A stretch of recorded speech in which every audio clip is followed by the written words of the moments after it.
Amém? Glória a Deus. Eu quero compartilhar com você um texto que está no Salmo de número 38. Quero ler com você. Salmo de número 38. Diz assim a palavra: Senhor, não me repreendas no teu furor, nem me disciplines na tua ira, pois as tuas flechas me atravessaram e a tua mão me atingiu. Por causa de tua ira todo o meu corpo está doente, não há saúde nos meus ossos por causa do meu pecado. As minhas culpas me afogam, são como um fardo pesado e insuportável. Minhas feridas cheiram mal e supuram por causa da minha insensatez. Estou encurvado e muitíssimo abatido. O dia todo saio vagueando e pranteando. Estou ardendo em febre, todo o meu corpo está doente. Sinto-me muito fraco e totalmente esmagado, o meu coração geme de angústia. Senhor, diante de ti estão todos os meus anseios. O meu suspiro não te é oculto. Meu coração palpita, as forças me faltam, até a luz dos meus olhos se foi. Meus amigos e companheiros me evitam por causa da doença que me aflige. Ficam longe de mim os meus vizinhos. Os que desejam matar-me preparam armadilhas. Os que me querem prejudicar anunciam a minha ruína. Passam o dia planejando traição. Como um surdo não ouço, como um mudo não abro a boca. Fiz-me como quem não ouve e em cuja boca não há resposta. Senhor, em ti espero. Tu me responderás, ó Senhor meu Deus. Amém, queridos? A gente encontra Davi num sofrimento difícil até da gente descrever. O próprio texto nos deixa claro a situação tão grave que Davi estava enfrentando. Um momento terrível, onde seu sofrimento é múltiplo. Você percebe enfermidade, você percebe angústia pelo pecado que ele havia cometido, você percebe angústia de alma, você percebe abandono dos amigos, você percebe que ele está sozinho, sabe, ele está sofrendo internamente, mas também está sofrendo externamente. É um sofrimento, eu diria, cartela cheia. Em todas as áreas, Davi estava. Ameaça, opressão dos inimigos, e o fardo dele é intenso. Sabe, e aqui a questão não é se é somente como consequência do seu pecado ou não, porque tem coisas que nós passamos, tem sofrimentos que nós enfrentamos, que é consequência das escolhas erradas que nós fazemos ao longo da nossa caminhada. Porém, tem consequências tem problemas que nós passamos, que são consequências das escolhas certas que nós fazemos. Tem problemas que é por causa dos erros, e tem problemas que é por causa dos acertos. Então a questão aqui, o caso não é a origem do problema, sabe, a questão não é, o fato é que tudo isso que ele estava passando, numa situação de humilhação, de sofrimento, abriu os olhos dele para a sua triste situação espiritual. Davi, ele percebe como que ele estava. Sabe, queridos, nada tem mais poder de nos fazer refletir sobre a nossa vida do que os momentos difíceis, do que os momentos de medo, do que os momentos de sofrimento, do que os momentos de dor. Uma vez, uma pessoa perguntou para um pastor: pastor, o que eu preciso fazer para ser salvo? E o pastor sabiamente respondeu: cumpra ou faça tudo aquilo que você prometeu para Deus no pior dia da sua vida. Interessante, né? Quantos de nós aqui, num momento difícil, de dor, de angústia, de desespero, a gente fez tantas promessas para Deus, promessas de mudanças, promessas de fidelidade, promessas em todas as áreas, mas quando a dor passa, as promessas vão embora. Sabe, esses momentos, eles têm um poder de nos fazer refletir sobre a nossa vida, sobre em que direção nós estamos caminhando.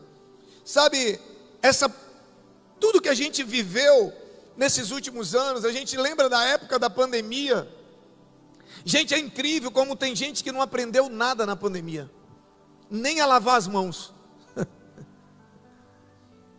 Nem as mãos continuou lavando depois que passou a pandemia. Você lembra como era na época da pandemia? Você estava sozinho em casa, você lavava as mãos, você ia na sala, quando voltava você lavava de novo, era álcool toda hora, eu botei álcool até na boca. Gente, Deus me deu um livramento que você não imagina. A Gabriela Lopes veio pregar aqui, logo depois da pandemia, ainda estava meio restrito. Aí a gente lá na sala, na minha sala lá em cima, depois do culto, e aí todo mundo conversando, aquela coisa toda, e eu estava com um problema de garganta e eu andava com spray, né, daquele para botar na garganta. E tinha do lado do meu spray um vidrinho de álcool, também spray para botar o álcool. E conversa vai, conversa bem, eu pego o vidrinho aqui e tamo na garganta. Quando bateu que queimou, eu senti diferente, que eu olhei, eu estava com vidro de álcool na mão. Até aí tudo bem. Fui ali, lavei a boca e tal, não dava para ficar bêbado, né? Então, aí, saímos dirigindo, vamos jantar. Quando eu chego ali no posto, que eu dobro, Polícia Rodoviária Federal fazendo blitz. Eu disse, caiu a casa agora. Rapaz, aí eu não sabia, eu falei, Senhor, o Senhor sabe que eu não bebi. Então, o Senhor vai resolver, eu não tenho o que fazer. Nem dar ré dava mais, que eu já estava, eles ficam ali pertinho do trevo da UFAC, eu já tinha passado, só se eu entrasse ali pela pista da UFAC, ia ser pior. E aí eu fui, orando, nunca orei tanto na minha vida, intercedendo, pedindo a misericórdia de Deus, passei, eles não me pararam. Quando a gente passou, a minha esposa disse, moça, se eles tivessem te parado, o que tu ia dizer? Eu ia dizer, meu amigo, eu bebi e estou dirigindo, está aqui a chave. Mas amor, por quê? Eu digo, porque se eu dissesse o que aconteceu, ele ia dizer, esse pastor, além de pinguço, é mentiroso. Eu prefiro passar só por pinguço do que por mentiroso, porque ninguém ia acreditar. Imagina, se eu sou policial, o cara vem com uma história dessa. Meu amigo, eu estava ali, eu estou usando um spray, e eu peguei o vidro errado e botei álcool na boca. O cara ia olhar para mim e ia dizer, só porque tu tentou me enganar, a multa vai ser mais alta. Então, a gente, sabe, depois do que a gente passou na pandemia, tem gente que não aprendeu nada. Não mudou nada, só sofreu, porque todos nós sofremos na pandemia. Uns mais, outros menos, mas todos nós sofremos. Sofrer ou não, em determinado momento da nossa vida, não é uma opção. Agora, aprender com o sofrimento ou não é uma opção. Tem gente que apenas sofre, mas tem gente que sofre e aprende. E quando há aprendizado, não há sofrimento em vão. Quando há aprendizado, não há erro. Só que tem gente que os momentos difíceis vêm, momentos como esse que Davi está passando, sabe? E esses momentos vão embora e a pessoa não aprende nada. Tem gente que, sabe, não amoleceu o coração. Tem gente que não percebeu o valor da comunhão, o valor dos relacionamentos. Quando era na pandemia, era todo mundo querendo estar junto, todo mundo querendo vir para a igreja. Aí agora, quando abriu, ela fica em casa no online. Fala, Deus. Se você está trabalhando, ou está doente, ou está viajando, você está perdoado. A gente vivia reclamando, não, culto online, eu quero ir para a igreja, e agora que pode, a gente arruma desculpa para ficar em casa. Sabe, a gente não aprendeu a valorizar as pessoas, valorizar as companhias. E esses momentos, o momento que Davi passa, sabe, traz alguns ensinamentos para ele. Eu quero compartilhar com você, de maneira bem breve aqui, alguns passos para você vencer aquele momento difícil, que a gente não pode evitar. Primeiro, Davi clama. A gente vê isso no versículo 1, no versículo 9, no versículo 15. Sabe, Davi, ele clama por misericórdia, ele clama por justiça, ele clama por perdão, porque a dor fez ele enxergar que ele estava num caminho errado. Ele clama pelo perdão da parte de Deus. O clamor depende do nível do sofrimento e da necessidade. O nível do teu clamor, a intensidade do teu clamor, vai depender da intensidade da tua necessidade. E eu provo para você. Se você estiver vindo numa estrada, seu carro furou o pneu, você está precisando de ajuda, aí você vai dar a mão para um carro que vai vindo para pedir ajuda. Você vai lá, vai dar com a mão, vai tentar parar o carro de um jeito, ok? Quem está comigo, diga amém. Mas vamos supor que o problema não seja o pneu do carro, o problema é que o seu carro furou o pneu, só que você estava levando seu filho para o hospital e o seu filho está doente, está passando mal dentro do carro, você precisa de alguém para te ajudar a levar ele para o hospital. Você vai tentar parar o carro, você vai pedir da mesma maneira se fosse só o pneu, sim ou não? Não. Você vai para o meio da estrada, você fica na frente do carro, você corre o risco de ser atropelado, sabe? Você faz o que for necessário para chamar a atenção. Por quê? Porque a tua necessidade determina a intensidade do teu clamor. E a intensidade do teu clamor vai determinar o teu nível de resposta. Sabe, Davi, ele clama. Sabe, você quer que as coisas voltem? Sabe, é o normal, você quer ver Deus responder? Sabe, a pergunta é: quanto tempo você tem clamado? Quanto tempo você tem orado? Sabe, ou você não acredita mais no poder da oração? O fato é que a gente está vivendo uma geração que não ora. Uma geração que quer vencer o pecado, mas não ora. Uma geração que quer ver milagres acontecerem, mas não ora. Sabe, deixa eu te falar uma coisa. A Bíblia diz que Deus é o mesmo ontem, hoje e será eternamente. Mas a Bíblia não diz que o povo de Deus é o mesmo ontem, hoje e será eternamente. Então, se a gente não vê os milagres que a gente via no passado, o problema não está em Deus, porque Deus continua o mesmo. O problema está que a gente já não ora mais como a gente orava. A gente não ora até porque, afinal de contas, a gente tem um Facebook, a gente tem a internet, a gente tem um Instagram, a gente tem o YouTube, a gente tem muita coisa para postar, a gente tem muita coisa para ver, a gente tem que ficar rolando o feed ali e a gente não tem tempo para orar. A gente tem muita distração, a gente tem muita coisa para se distrair e não tem tempo para orar. Mas quando vem a dor, quando vem o sofrimento, isso nos leva para os pés do Senhor. Davi, ele clamou. Segundo lugar, Davi reconhece o seu erro. Ele sabe que ele falhou. Ele diz: Senhor, eu sei que o Senhor está me disciplinando. Eu sei que eu errei, eu sei que eu falhei. Sabe, esse é um momento propício para a gente refletir sobre como está a nossa vida espiritual, a nossa vida familiar. Davi, ele identifica o erro. Deixa eu falar uma coisa para você. Você só muda aquilo que você identifica. A gente se torna tudo aquilo que a gente tolera. O problema é que a gente está tolerando muitas coisas na nossa vida que a gente não quer que faça parte dela, mas a gente tolera. Davi, o sofrimento dele permite ele identificar como estava o relacionamento dele com Deus. E às vezes a gente quer que Deus resolva o nosso problema, e Deus também quer resolver o nosso problema. Mas a questão é que às vezes a gente quer que Deus resolva só o problema que está fora, quando na verdade Deus primeiro quer resolver o problema que está dentro. Deus quer resolver o problema do nosso relacionamento com Ele, da nossa intimidade com Ele, do nosso tempo de oração com Ele, da nossa vida de santidade com Ele, da nossa vida de obediência com Ele. Porque resolver o problema que está fora é a coisa mais fácil. O grande desafio é a gente deixar Deus resolver o problema que está dentro. E Davi, ele reconhece isso. Terceiro lugar, Davi reconhece quem ele é diante daquela situação. Ele quebra o orgulho dele. Ele viu que ele não era tão poderoso como ele pensava. Quando ele chama Senhor, ele está se colocando na posição de servo. Porque Davi era um grande guerreiro. Davi era muito reconhecido. E às vezes, sabe, a nossa posição social, às vezes a nossa condição financeira, às vezes o nosso status, às vezes uma série de coisas bobas acabam nos impedindo de viver uma vida de milagre e de vitória. Por quê? Porque nos impede de clamar. Tem gente que tem vergonha até de chorar no culto. Hoje ninguém assiste mais novela, né? Mas na época das novelas, né? Que, principalmente nas cidades pequenas, você marcava o compromisso, era antes da novela ou depois da novela. Na hora da novela nem pensar. Então, tem gente que não chora no culto, mas na época das novelas chorava, né? Ali, ainda mais nos últimos capítulos, sabe, chega soluçava, mas diante de Deus não chora. Tem gente que às vezes está no culto, sabe, ali entalado, sabe, podendo, sabe, se derramar na presença de Deus, e fica,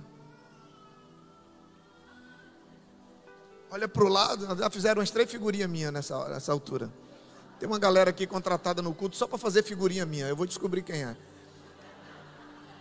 Vou descobrir.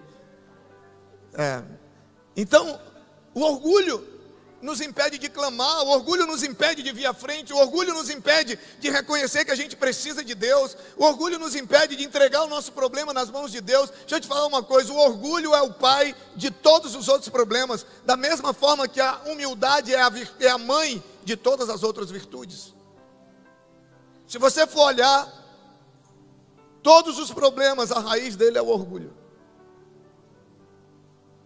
E ele é um dos que nos impede de clamar e de reconhecer que o Senhor pode nos conduzir. Depois de clamar, é interessante que Davi se cala.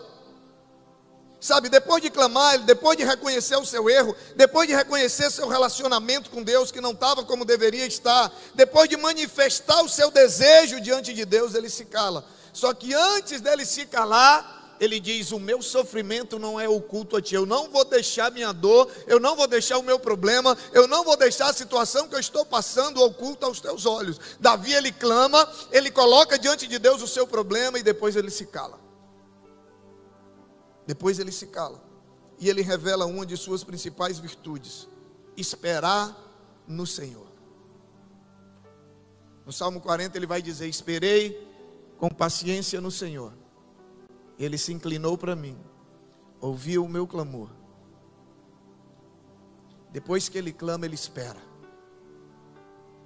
Ele teve humildade para reconhecer, ele teve humildade para clamar, e ele teve perseverança e paciência para esperar. Seu silêncio era a manifestação da sua fé. Seu silêncio, sabe, era a manifestação da sua capacidade de esperar no Senhor.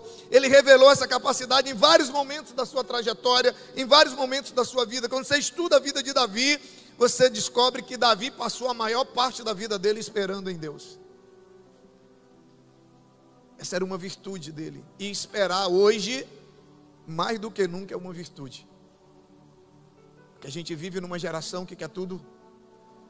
A gente vive na geração do fast food, é comida rápida. A gente vive na geração do 2x nas mensagens do WhatsApp, que a gente não tem paciência para ouvir uma mensagem normal. A gente quer tudo acelerado, a gente quer tudo, e aí a gente acha que com Deus também vai ser tudo no nosso tempo, vai ser tudo acelerado. E eu vou te falar uma coisa: o que mais tem impedido pessoas, depois do orgulho, que é o campeão, sempre vai ser o número 1, depois do orgulho, o que mais tem impedido pessoas de desfrutar e viver o milagre é a falta de capacidade de esperar o tempo de Deus, de esperar a hora certa,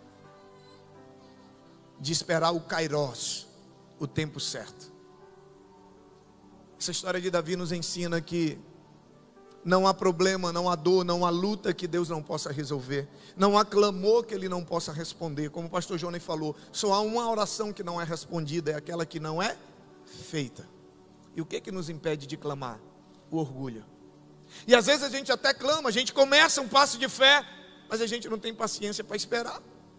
Pedrinho aí esperou, vai pagar a janta do pastor hoje. Não vai escapar não, estou de olho nele. Voluntário, quando ele passar aí na porta, breca ele aí para mim, deixa ele sair não. Esperou, se ele tivesse desistido, fez o primeiro passo de fé, não saiu, fez o segundo, não saiu, persevera.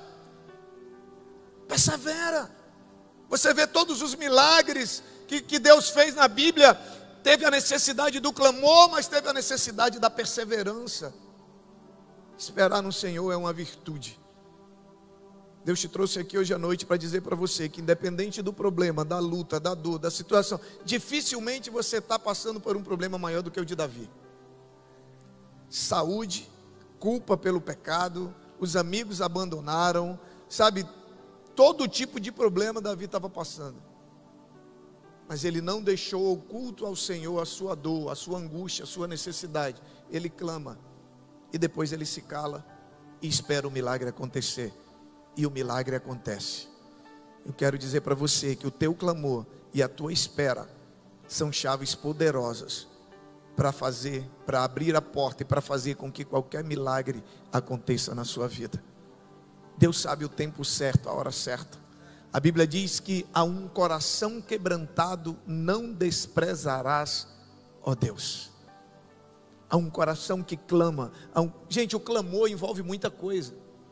Quando você clama, você está dizendo para Deus que você reconhece a sua incapacidade, que você reconhece a capacidade que há nele, que você sabe que ele pode resolver o problema. Porque se você não pede ajuda de quem você não acha que pode ajudar.